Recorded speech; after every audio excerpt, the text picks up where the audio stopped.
Right, good evening everybody. This is the ABC of stellar evolution, a look at the birth, the life and the death of stars. And along the way we'll see where all the elements in the periodic table have come from. So let's have a look at the contents. Birth, life and death. And in birth we're going to look at what's going on at the heart of a star.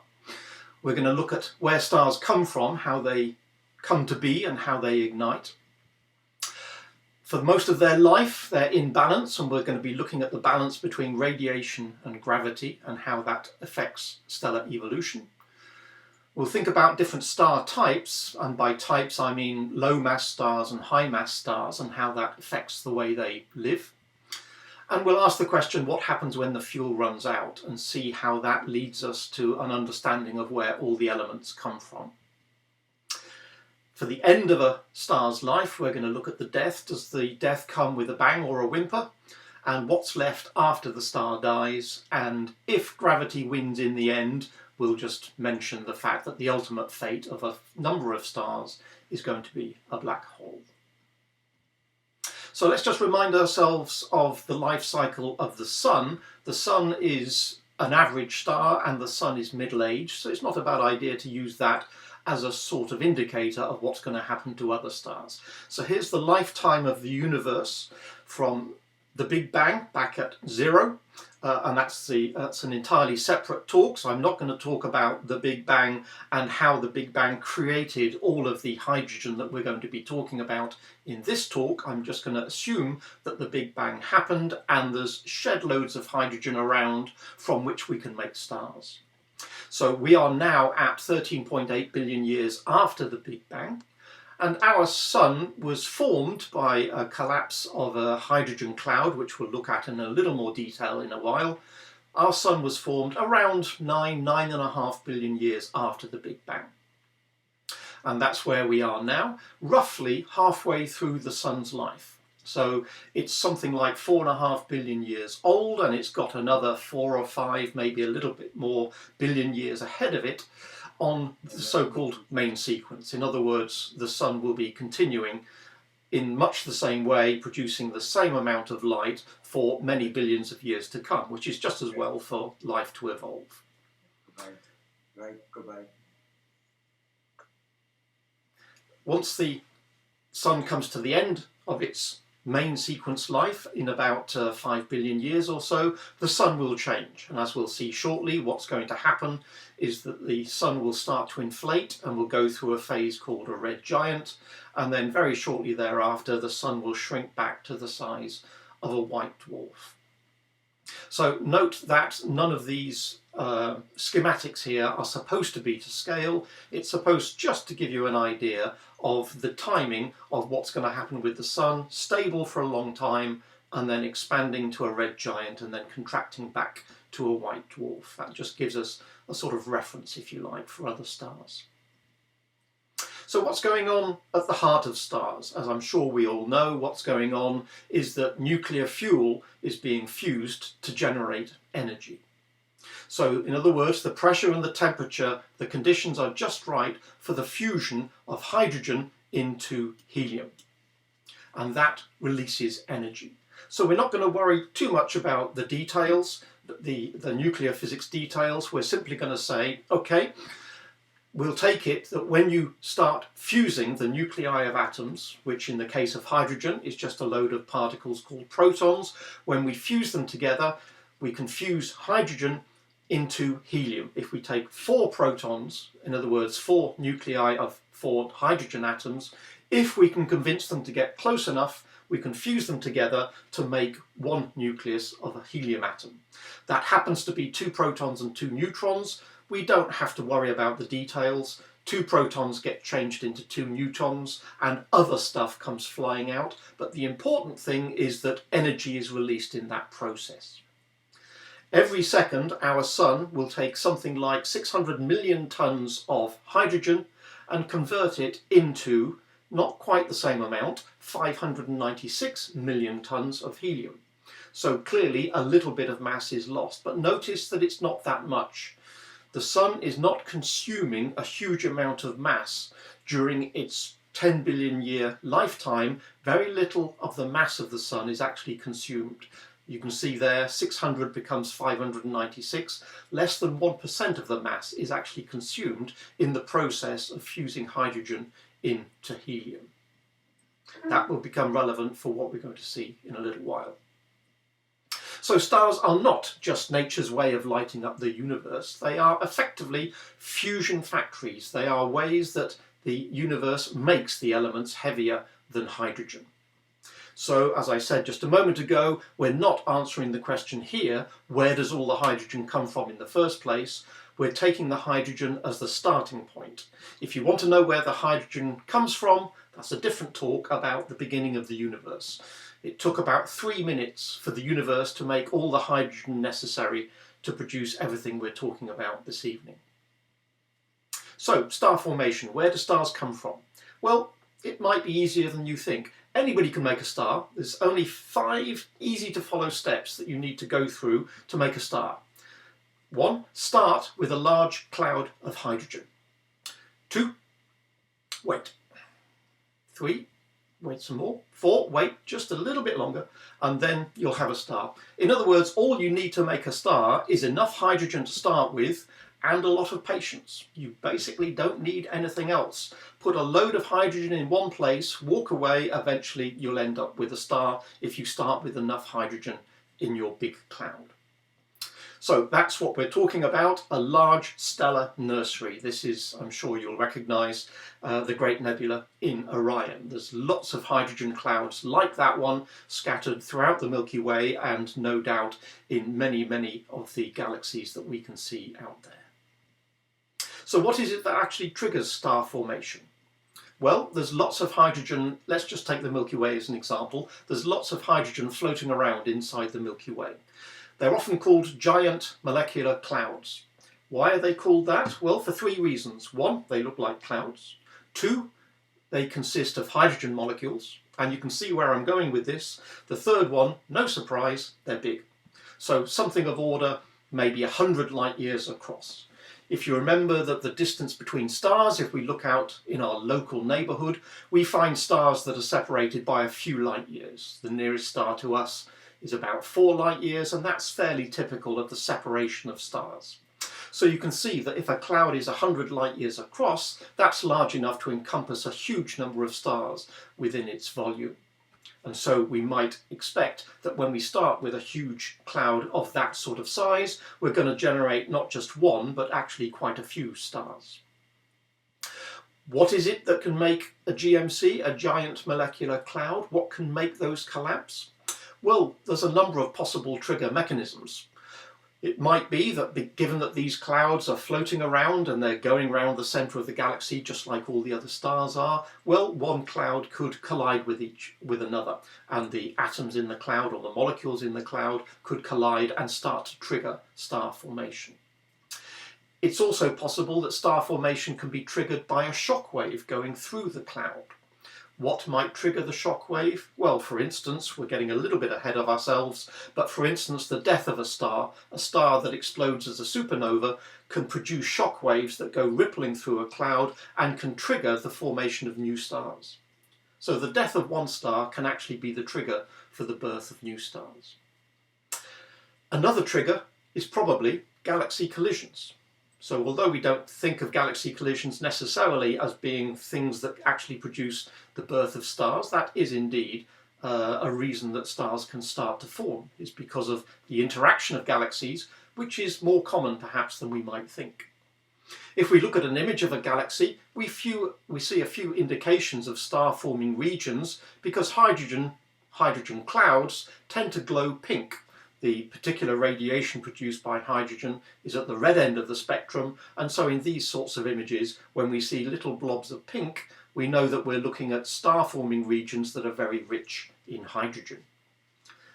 And if we look at, perhaps they're a little more easily seen in this particular image, I think you probably recognise the Whirlpool galaxy, and again these pink regions are very easily visible, especially in contrast to the relatively blue of the stars in the spiral arms.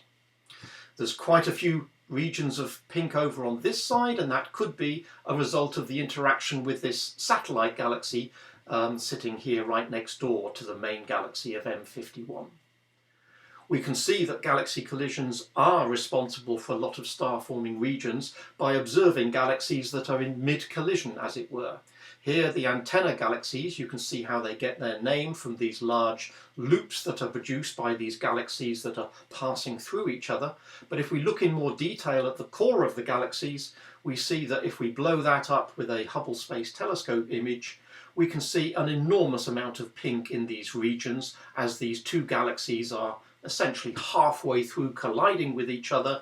It's producing a lot of dust and a lot of gas, and a lot of this gas here, this hydrogen regions, are producing new stars. Galaxy collisions, we see here that in this simulation of one galaxy passing through another, we have to remember that when we're talking about maybe 100 billion stars or so in each galaxy, when they pass through each other, it's not particularly likely that stars are going to collide with each other. If there's 100 billion stars, maybe one or two stars might collide as they pass, but all of the gas in one galaxy is certainly going to crash into the gas in the other galaxy. In other words, although stars aren't very likely to collide with each other, molecules in these giant molecular clouds are going to collide, and that again will trigger star formation. Now let's have a look at what happens with a particular cloud. This might look like a large image of a star. This is actually just a large spherical cloud of hydrogen. This is a simulation of what we might expect to happen if we take a cloud of hydrogen and leave it alone for a few million years. This is a simulation carried out at the University of Exeter. They're starting with a spherical cloud just because that's easier than starting with a cloud which is a more realistic shape. They're taking a whole load of hydrogen molecules, and before they allow it to start collapsing, they just give a little nudge to all the little bits of the cloud so that each bit of the cloud is moving in a slightly different direction, simply because if it's perfectly symmetric, it won't produce anything like a realistic collapse of that cloud. So we're taking a cloud, it's roughly the same density everywhere, but we're giving each little bit of the cloud a little bit of a nudge, and then we're going to let it loose, let gravity do its stuff, calculate how much each part of the cloud attracts each other part of the cloud, and run the simulation for a few million years, and we'll see how this cloud collapses. So there it goes, it's starting to collapse. Some parts of the cloud are moving fast enough that they actually sort of disappear into the void, but clearly the central region is getting more and more dense, going from orange to more and more yellow. If we zoom in a little bit, we'll see that a little more clearly, and we can see that the densities are getting high enough and the temperatures are getting high enough in this gravitationally collapsing cloud that some nuclear fusion is starting. And you can see what looks like a popcorn machine here producing stars. Some of those stars are produced with enough speed that they go flying out of this cloud and are not gravitationally bound anymore to all of the others. But some of them are moving slowly enough that the stars that are produced here are staying in the same region of space, and so it looks like we're ending up with a star cluster. We can see that various parts of space are now starting to get depleted of the hydrogen as all of that hydrogen is collapsing and producing the various stars that we can see there. Not just hundreds, but in this case thousands of stars. Remember, this cloud started off as something like 100 light years across, and so it's no surprise that we're making large numbers of stars. This sort of spinning is an indication of giving you a three-dimensional indication of what this cloud looks like. Most of it has now collapsed into stars, but there's still a little bit of hydrogen floating around in the original space occupied by this giant molecular cloud. So if we take a still from the end there, we can ask ourselves, well, this was a computer simulation. Let's start with hydrogen. Let's see what we end up with. We seem to end up with a cluster that's a little bit denser in the middle and a little bit sparse around the edge. And we've also lost some stars that have just flown away because they weren't gravitationally bound to all the others. Is that anything like what we expect? Well, if we look into space, we don't necessarily see all of the hydrogen that's left over, but an image will show us the sort of cluster that we've simulated in the previous simulation. So we have some faith that these sorts of simulations are giving us a good indication of how these star clusters come to be. Perhaps our sun was born in just one of these clusters, but for whatever reason it ended up leaving that cluster, and we have no idea where the sun actually came from, in the sense that we can't just look into the Milky Way and find a cluster and say, we probably came from that one over there. There's no way we can trace our history back 5 billion years. So let's have a think about the forces that are in balance in order to keep a star going. Of course, gravity is trying to crush the star, in the sense that all parts of the star are attracting all other parts of the star, so gravity is acting at all points towards the centre. But as we know, the core of a star is a nuclear fusion factory, in which case we are taking initially hydrogen, fusing hydrogen nuclei into helium, and in the process energy is released. And energy in the form of radiation is effectively pushing outwards, and that is in balance with the gravity. So a star is in balance when the opposing forces of gravity trying to crush it and radiation trying to expand it, when they are equal and opposite, then the star is in equilibrium. When we're balanced, the star is stable and is quite happily shining, because the energy from the core eventually finds its way to the surface and then leaves the surface and will then radiate the planets if it has a solar system, this particular star. If those two, gravity pulling in and radiation pushing out, if those two ever get out of balance, then the star must evolve. Something must happen. And many aspects of star birth, star life and star death can be explained in terms of that balance. So let's think explicitly about the ABC, the three factors that I think, if you just understand those three factors that affect stars, then you can get a grip of understanding essentially everything about why stars are the way they are. So firstly, if we've got two protons, for instance, if this represents the nuclei of a hydrogen atom, if we want these to fuse together, we're going to have to push them quite hard, because all nuclei are positively charged and 2 plus charges will repel each other. So the first thing we have to do is to get over that repulsion and get these positively charged particles close enough together that we have a chance of fusing them together. And in order to push them that close, we need to get them moving quite fast, which means we need to have a lot of them in a small space, a high pressure or a high density, and ideally we need them to be moving quite fast so they have a good chance of banging into each other. So we want high temperatures and high densities, or high pressures, in order to get the fusion going. And higher temperatures will accelerate the whole fusion process. We've already seen that a star is in balance whenever gravity balances the radiation from the core, and if they ever get out of balance, then the star must change. And finally, compression produces heat. Anybody who's ever pumped up a bicycle tyre knows that when you compress the air with a pump in order to go into a tyre, it gets hot. The air gets hot and the pump gets hot. Compression produces heat. It's true for air.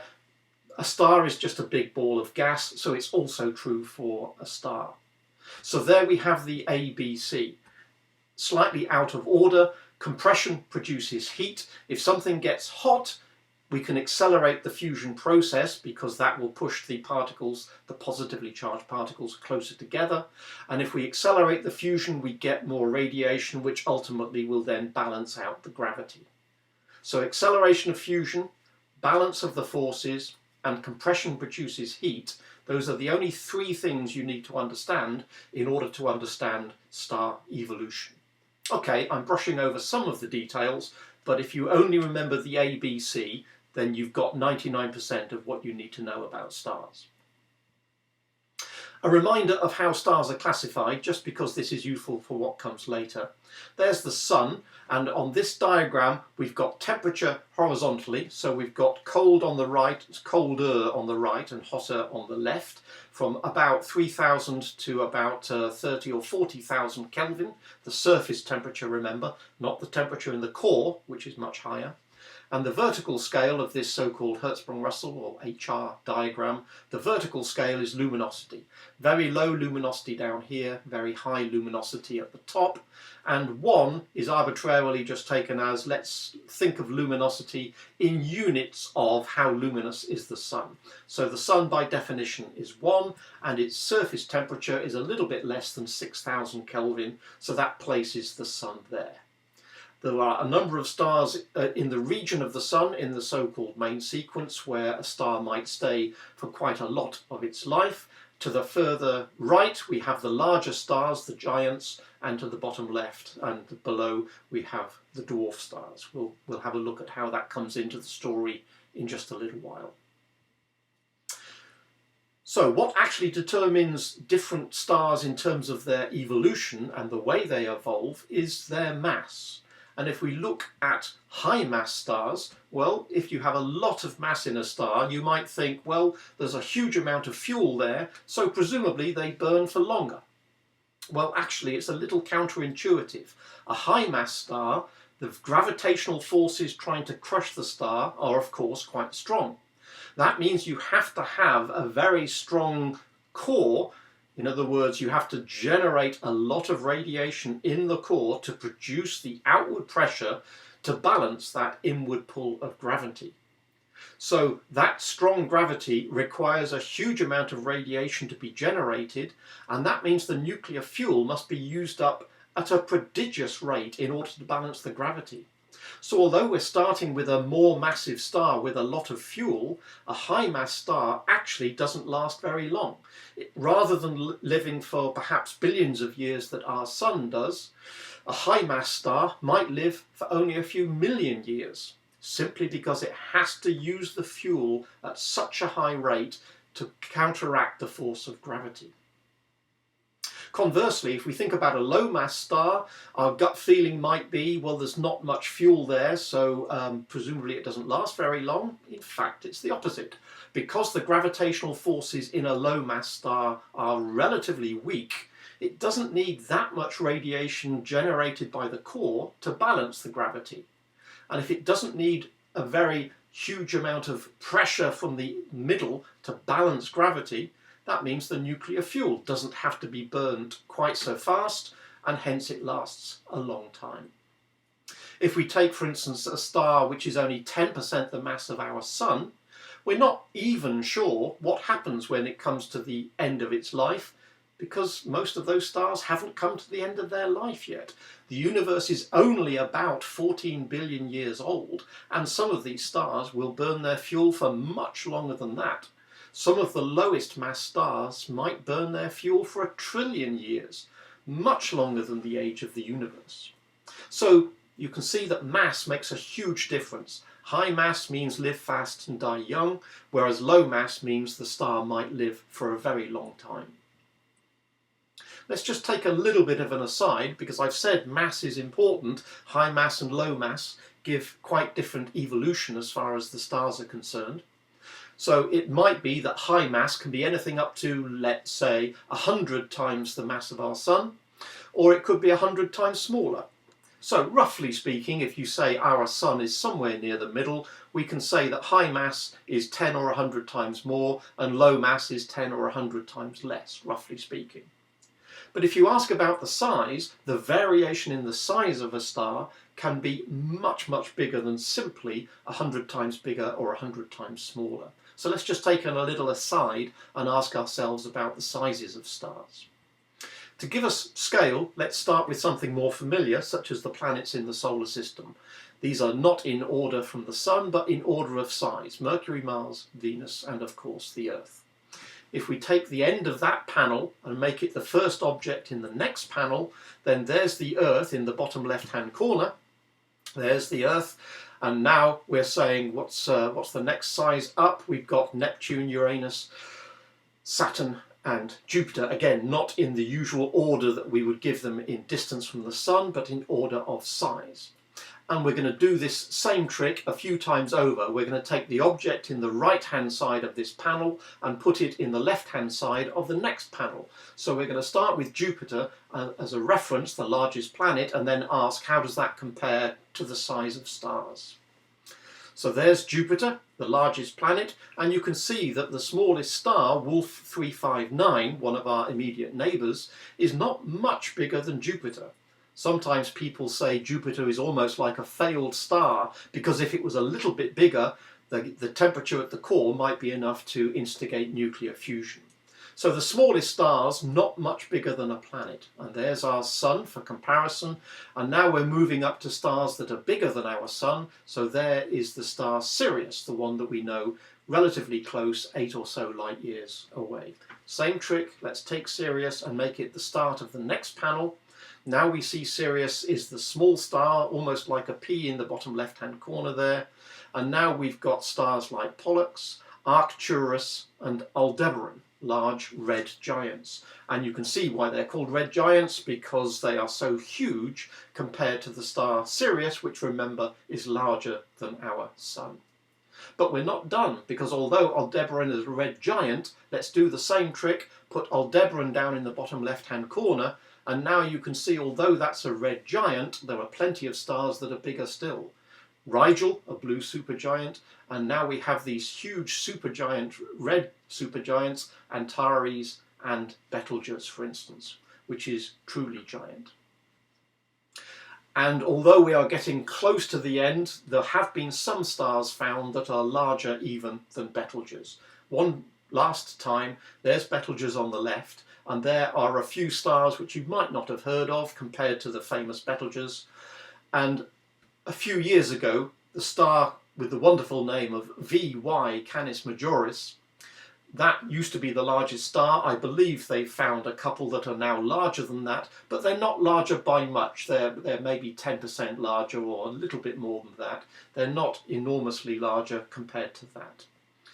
So we can see that the range of scales is absolutely enormous. If we try and encapsulate that into one diagram, here's a dot representing the size of the Sun, and there is VY Canis Majoris. And if you don't see Canis Majoris, let me bring it in from the right-hand side. There it is. And this, by the way, is a slight exaggeration. I'm not exaggerating the size of VY Canis Majoris, I'm exaggerating the size of the Sun. If the Sun was drawn truly to scale, it would probably be less than 1 pixel in the screen that you're looking at. So I've made the Sun a little bit bigger just to make it easier to see. So the size difference between our Sun and the largest star is truly phenomenal compared to the relatively modest range of masses, which might only be a factor of 10 or 100 larger or smaller than our Sun.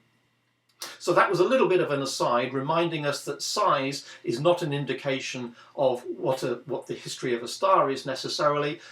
Given that mass doesn't change that much, if we're looking at huge stars, then we're obviously looking at stars that are relatively low density, because they have a mass which is not so different from the solar mass in volumes that are much, much bigger. So we can come back to the original question, what happens when the fuel runs out? Most of a star's life, it'll be in balance, gravity trying to crush the star, pulling the star in, and radiation from the core, keeping the gravity at bay, keeping everything in balance. But what happens when the fuel runs out? So we sometimes talk about nuclear burning. Of course, we're not talking about burning in the conventional sense. This is nuclear fusion, but still we tend to use the jargon of nuclear burning every once in a while. Remember that fusion doesn't use up much of the star's mass. Remember, every second our Sun takes 600 million tons of hydrogen and fuses it into 596 million tons of helium. That's what happens every second. Despite the fact that that's a huge amount of material that's being fused, the Sun is quite happy doing that for the next 5 billion years or so. The 4 million tons, the difference between 600 and 596, the 4 million tons that is lost is converted, E equals mc squared, into energy, and that is radiated out from the core, and that is what keeps our Sun stable. Even after another 5 billion years, 99% of the mass will still be there. Remember, less than 1% of the mass, when we convert hydrogen into helium, less than 1% is lost and converted into energy. 99% of it is still there. So if we take 1 kilogram of hydrogen, we're going to end up with almost 1 kilogram of helium. And that's something that easily is forgotten. You tend to think of fuel being used up and the sun effectively may be getting smaller and smaller and smaller as it gets older and older. But in fact, 99% of the sun will still be there at the end of its 10 billion year life. What happens when the hydrogen starts to run out? Remember the ABC? This is where the ABC is useful, because we can use the ABC to go through the logical steps of what's going to happen when the fuel runs out. When the hydrogen runs out, remember the hydrogen is fueling the core and keeping gravity at bay. So when the hydrogen starts to run out, the radiation will start to drop. When the radiation starts to drop, the star becomes out of balance, because no longer does gravity equal radiation. If the radiation starts to fall, gravity will beat radiation. And if gravity beats radiation, that means the star will shrink or compress. As it shrinks, compression will heat the core to a higher temperature. Remember, compression produces heat. And if we get a higher temperature in the core, that can accelerate the fusion process, which will accelerate the generation of radiation. Originally, hydrogen is fused into helium, but once the hydrogen runs out and we have a whole load of helium in the core, once we compress that helium, that will get hot enough that the helium will then fuse into heavier elements. So hydrogen will fuse into helium, and it's not hot enough to fuse helium, but once we go through this process of it gets out of balance, it gets compressed, that will then accelerate the fusion, then we can start fusing helium into heavier elements. And in principle, that cycle will continue. In other words, when the helium runs out, then in principle there's a drop in radiation, out of balance, the star will compress, compression accelerates the fusion of the next set of elements, and this will go round and round in circle. The radiation restores the balance, and the star is then happy again for a length of time which depends critically on what the actual mass of the star is. So the balance, out of balance, compression, acceleration, back into balance again, that ABC in principle goes round and round a number of different loops as different elements are created. But it can't go on forever. And if we take a little aside into nuclear energy, we'll see why it can't go on forever. What we're plotting here is how much energy we can expect to get out as a function of which elements we're fusing. So if we're taking hydrogen with a single proton, then its mass is just 1 on this scale. We don't need to know about how many kilograms that is. Nuclear mass is just measured relative to the mass of 1 proton. So on this scale, helium, which is 2 protons and 2 neutrons, that would be a mass of 4. And again, I'm not too fussed what the vertical scale is in terms of how many joules of energy we're talking about. It's just the relative amount of energy that I'm interested in here. When we measure the nuclei of various elements on Earth, we find that the nuclear energy for various nuclei depends according to this particular curve here. We're not going to go into the details of the origin, but that's what it actually looks like. What that means is, if we start with hydrogen, let's just say we take a kilogram of hydrogen and convert it into 1 kilogram of helium. How much energy does that release? Well, it releases an amount of energy which depends on the vertical distance from the hydrogen to the helium. So there's hydrogen at 1 and helium at 4, and converting hydrogen to helium releases that much energy. And if we start with 1 kilogram of helium, once the hydrogen has come to the end of its life and the star has compressed, which accelerates the fusion, once we start fusing helium, if we were to take 1 kilogram of helium and fuse it, we can generate 1 kilogram of carbon, but notice that it doesn't release as much energy. The vertical distance between helium and carbon is not as much as the vertical distance between hydrogen and helium. And if the cycle continues, once the helium has run out and produced a load of carbon, then the star is out of balance, it will compress, it will accelerate the fusion, and then carbon will start to fuse and it'll get back into balance again. But when carbon fuses into heavier elements, we'll see that it fuses into neon. Again, a smaller gain that you get. It's as if it's getting less and less efficient. The same amount of fuel is producing less and less and less energy each time we go through this fusion cycle. And then we can fuse neon into silicon and get even less energy out. And we can fuse silicon into iron and get even less energy out. But notice something critical happens here. We're now at the top of this curve. And how much energy we get out depends on how much we go up this curve. So once we get to iron, we can't go any higher. If we start to take iron and fuse it into heavier elements like silver, that doesn't release energy. It requires us to put energy in to make iron fuse to make silver, or if we go even further, to make gold.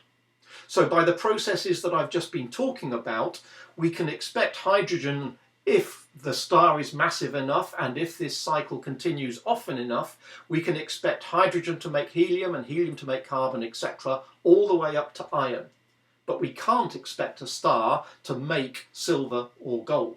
We know gold is out there, perhaps not in Liverpool, perhaps not in Limerick, but around the world, gold exists in the Earth's crust. So if that didn't come from the process we've just been talking about, where did the gold come from?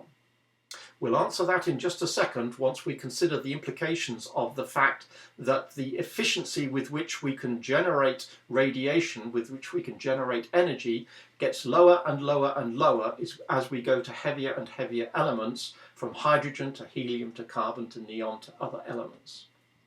Let's just think about a hypothetical star which is relatively massive and is massive enough to actually go through these various cycles. We can start with hydrogen and then we can think about generating heavier and heavier elements, helium, carbon, neon, oxygen, silicon, up to iron. It is possible that the star is massive enough and has enough fuel that it can last for many, many millions of years, converting hydrogen into helium. And once that process has effectively come to an end, we know it's out of balance, it'll compress. Compression produces heat. That will accelerate the process that will allow helium to fuse into carbon.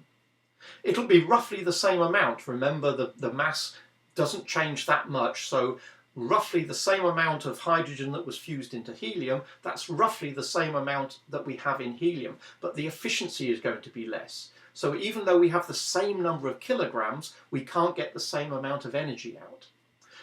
Which means when we start burning helium or fusing helium into carbon, that fuel is not going to last as long because it's not as efficient. So every kilogram is not going to produce the same amount of radiation, so that fuel is not going to last as long. So it might only last 500,000 years, for instance. And then when we start fusing carbon, again, less efficient, the fuel is not going to last as long. Just as much, just as many kilograms, but because it's less efficient, that carbon fusion is not going to keep that star burning for very long, only perhaps a few thousand years. And so it goes on. When we start fusing neon, the same amount of fuel is only going to be possible to burn that fuel for about 10 years. Because it's so inefficient, we're going to have to burn it really quickly in order to be able to support the gravity of the star. So we see that we're down from many millions of years to only 10 years. When it comes to burning oxygen to make silicon, that might only last 5 years. And the final stage, when we're making iron, well, it could be as little as a few days. Even though all of the mass is still there, we are struggling to burn it fast enough in order to support the huge gravity that is trying to crush the star. So you can see that each stage gets more and more desperate as more and more fuel needs to be burnt more and more quickly to try and support the weight, the mass of the star trying to crush under gravity. Let's remind ourselves about the periodic table of the elements. In the top left there we have hydrogen, and in the top right we have helium.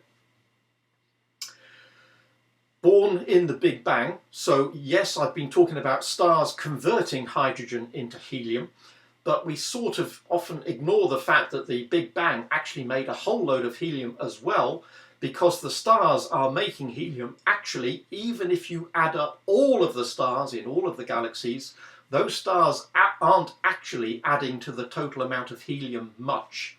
Such a lot of helium was made in the first place, the stars are actually only adding a little bit of helium into the mix. What's more interesting is the heavier elements that are being made as stars go through these later cycles. As we've seen, after hydrogen produces helium, then we can fuse helium into carbon and we can end up generating neon and oxygen and silicon. I'm sort of skipping over the elements in between. If we can make one element, we can make other elements along the way. So I'm not worried about going through the process for each element in the periodic table. And we know that we can fuse silicon ultimately into iron. But that is where we've said we have to stop. We're only, what, 1/3 of the way through the periodic table. Iron with an atomic number of 26 compared to, what, 90 some elements in the periodic table that we know about by looking around on Earth. So where do all the other elements come from? If the fusion factories of stars are only capable of fusing elements up to iron, then we have to find some way of explaining the existence of elements much heavier than iron, like silver and gold, for instance. So there's the question. Why does gold exist? It clearly does. We see it lying around on Earth at certain points in the Earth's crust. But if the fusion factories are only capable of fusing hydrogen to helium up to iron, and fusion of iron does not release energy, because iron is the top of that curve, and then we're on the downward slope where we have to put energy in order to fuse iron, then we have to find a different mechanism for making the heavy elements. Where do they come from? Well, we have to look beyond star life and we have to look at star death. If we have a medium mass star, not particularly heavy, not particularly light, gravity may not be strong enough to hold on to the outer layers of the star when helium starts to burn. When helium starts to fuse and generate a lot of energy, it is possible for that energy to blast its way through the star and actually remove the outer layers of the star, the atmosphere, if you like, of the star. The star expands and starts to cool, and that's why we get a red giant. Ultimately, that's the fate of our sun. That is probably going to happen. When we're talking about medium mass, we're talking about a mass not so different from the mass of the sun. Once the hydrogen is run out and the helium starts to burn, it will probably puff up the outer atmosphere of our sun and produce a red giant. And there's where the red giants are. You can see that compared to our sun, they are a little cooler because you can see that they're red. It's expanding the outer atmosphere, which is why it cools. It's more luminous simply because it is a much larger star, and so when we work out the total amount of energy radiated from the star, it may be cooler, but it's got a much larger surface area, and so it's more luminous. So these are the red giants. The helium burning in the core can become unstable, and under certain circumstances the helium burning can be strong enough to actually blast those outer layers completely away from the star. Rather than just puff the star up into a red giant, the outer layers can be blown off the star completely, and that is what we mean by a planetary nebula. What's left is a small hot object called a white dwarf. And let's just remind ourselves where those are. A white dwarf, after we've removed the outer part of the star as a planetary nebula, we're just left with a hot cinder, as it were. There's no longer any fusion going on in this object, and it's basically just cooling off. So it's quite hot, but it will just slowly fade away.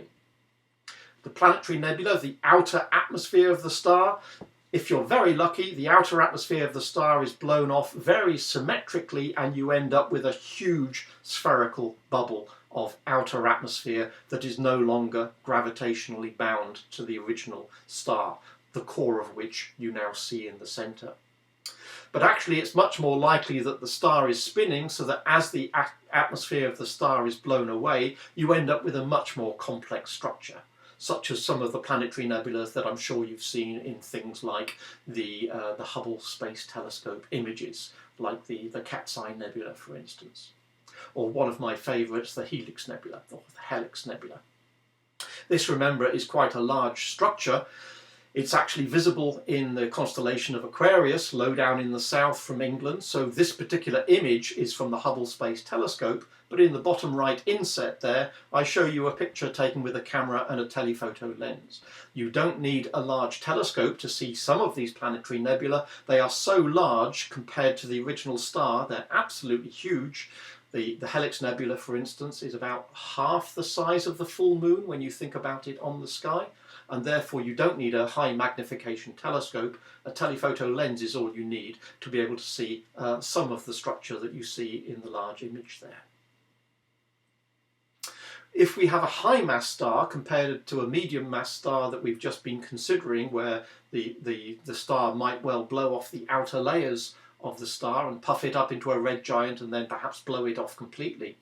If you have a high mass star, then the gravity is much stronger and it can hold the star together through more of these cycles of nuclear burning. And it can go all the way to iron. Remember, hydrogen to helium and then start burning helium is about as far as our star will go. But if the star is a large enough mass, perhaps 10 times the mass of our sun, then it's possible that the helium will burn until it produces a lot of carbon, and then it will contract until the carbon starts burning, and then it will contract until the neon starts burning, etc., etc.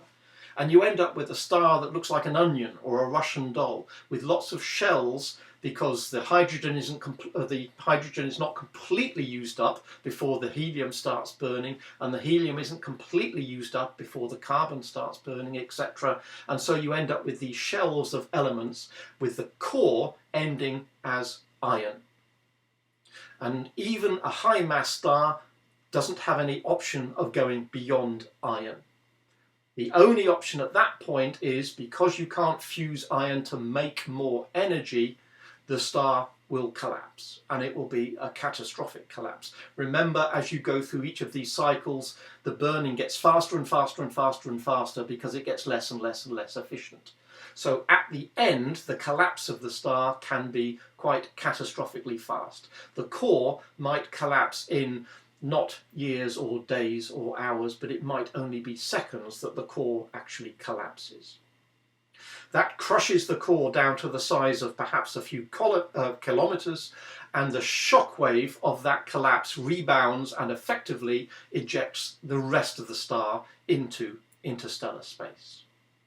And the result, I'm sure you're familiar with the result is a supernova, and you might end up seeing a remnant such as the Crab Nebula here, imaged by, again, the Hubble Space Telescope. So a huge amount of the mass of the star is redistributed into interstellar space. The energy is, of course, quite incredible. A back-of-the-envelope calculation, you can roughly speaking say, well, if I start with a star of this mass, how much energy do I have to put into that star to rip the star apart? It doesn't really matter what the mechanism is. You can simply say, how much energy do I need to take a star and rip it apart and throw it into interstellar space? And you can calculate that you need an energy of something like 10 to the power 44 joules, which I'm sure means nothing to you unless you happen to be a physicist. So let's put that into context. Imagine the total energy output of our sun, not just the tiny amount of the output that arrives at Earth, which of course just intercepts a tiny fraction of the total output of the sun. Imagine each and every bit of energy that the sun puts out in every second of its life for the entirety of its 10 billion year lifetime. If you add up all the energy every second for 10 billion years, that total amount of energy is about that 10 to the 44 joules. So a supernova is effectively taking the entire energy output of our sun and releasing it in just a few seconds, rather than drip feed slowly over 10 billion years. That, you can see, is a lot of energy. And the word explosion just isn't big enough to actually encompass what we mean by a supernova. In the melee of a supernova explosion, the nuclei fuse together. In other words, the supernova provides the energy that is sufficient to fuse iron into heavier elements. All the elements generated during the star's life are then ejected back into space. And the heavy elements found on Earth, everything effectively beyond iron, one mechanism for producing those heavy elements is a supernova. Which means that our sun cannot be a star that was made from hydrogen. Our sun must have been made by heavier elements because the Earth has got heavier elements in it. And therefore we can say that the sun is not first generation. The sun was made from a cloud of hydrogen and other bits, other impurities, other debris, other heavy elements that were presumably made by an earlier star. Perhaps the sun isn't even second generation, maybe it's third, fourth, fifth, sixth, seventh generation. Maybe lots of stars have been born, have generated elements, have exploded and seeded the interstellar medium back with those elements, which eventually have gone into a hydrogen cloud, which has then collapsed and made another star, which has then exploded and made another star, which has exploded and made another star, and eventually along comes our sun using all of those heavier elements. It's fusing hydrogen for itself, but those heavier elements have ended up condensing into the planets, and that gives us the heavy elements that we see on Earth.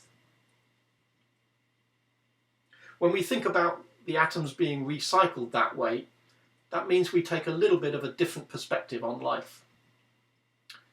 We are just the custodians of the atoms that make us up. They're not our atoms.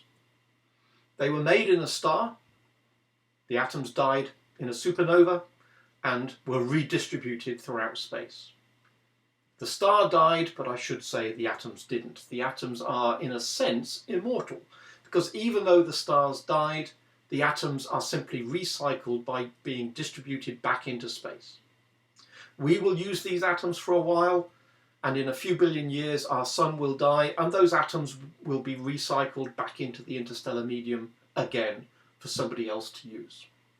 So although you think of the atoms in your body as being yours, they're not. You're just borrowing them for a while. This is an indication of the origin of various elements. We know that hydrogen and helium at the top there were made in the Big Bang.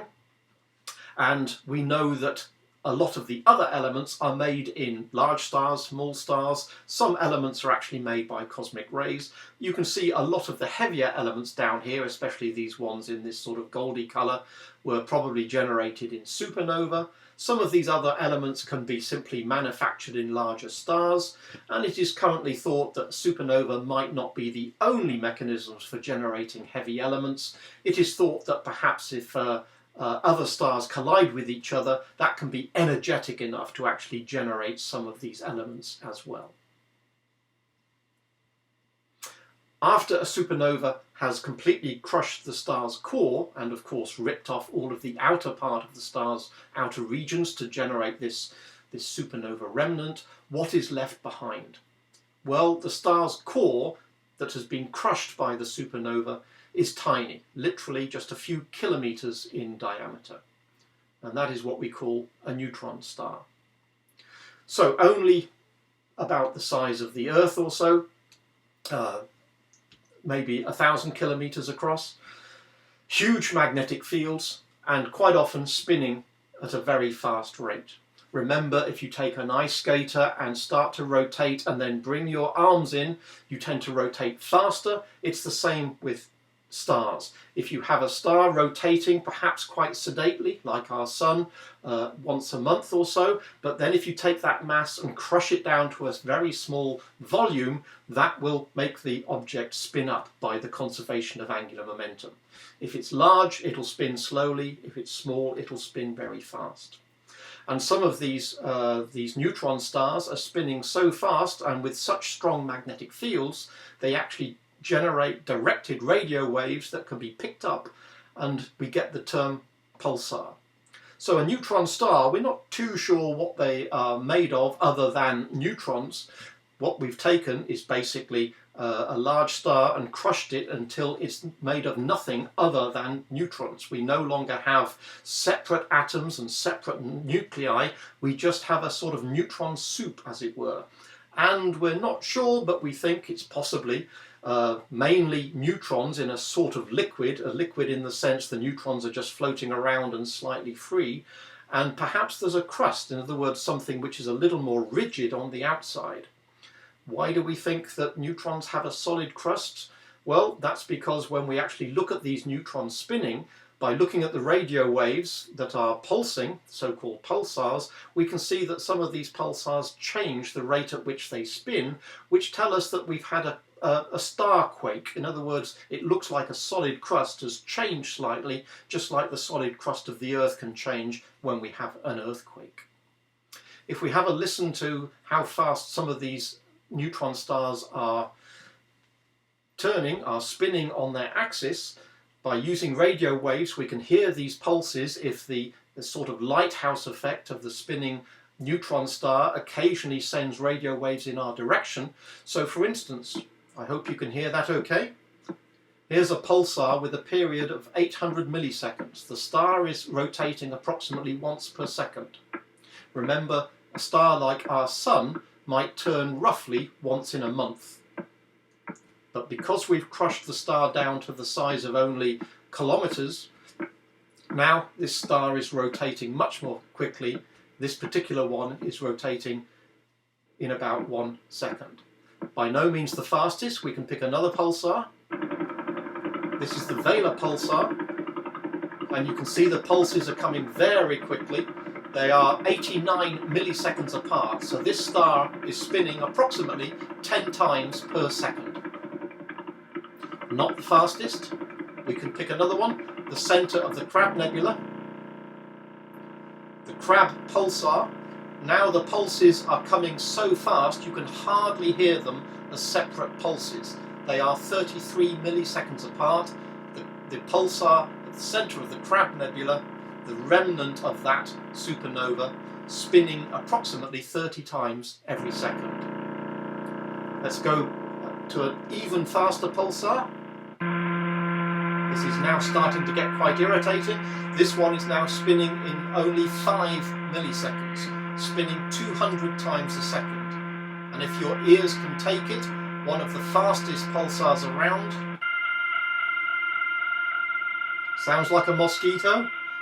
It's got a period of only 1.5 milliseconds.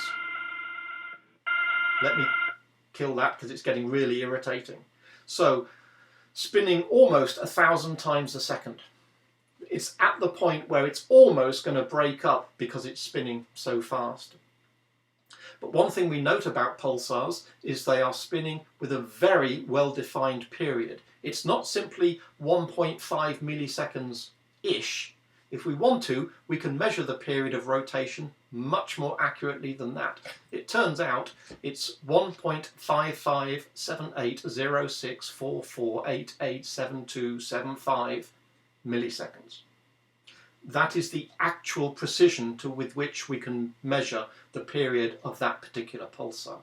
And if that's measured regularly throughout the day, throughout the year, we can see if it changes a little bit in those last decimal places, that gives us an idea that something has rearranged itself. For instance, the crust of the neutron star has changed slightly because there's been a little star quake, the equivalent of an earthquake, which has changed the crust and made it spin slightly faster or slightly slower. So pulsars are actually amongst the most accurate timekeepers in the universe. They are in many respects more accurate than the atomic clocks we can build here on Earth. Neutron stars have a size which is only a few kilometers because that's the point at which neutrons touch each other. In other words, the nuclei of different atoms are forced so close the neutrons are effectively touching.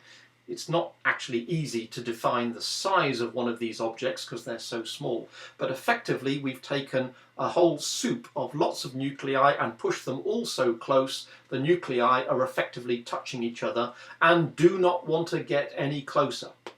Just like what you would regard as solid objects here on Earth, you can't really get them any closer. They're forced to touch each other. So you can imagine a huge number of nuclei, a huge number of neutrons all touching each other.